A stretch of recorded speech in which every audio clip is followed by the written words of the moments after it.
This is a perfect example of why we're gonna go to Dogtown today. All right, Jackson, we're here.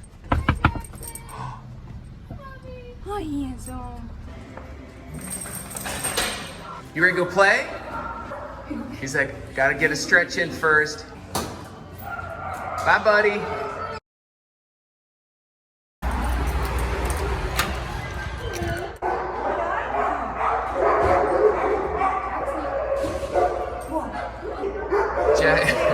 Jackson, it's time to go home, bud. He's like, no, I'm good. He's like, no, I don't want to go home. You ready to go?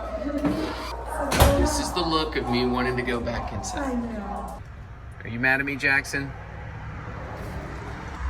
You're not even gonna look at me? You wanna come back to Dogtown tomorrow? All right, we'll come back to Dogtown tomorrow. I knew you'd like that news.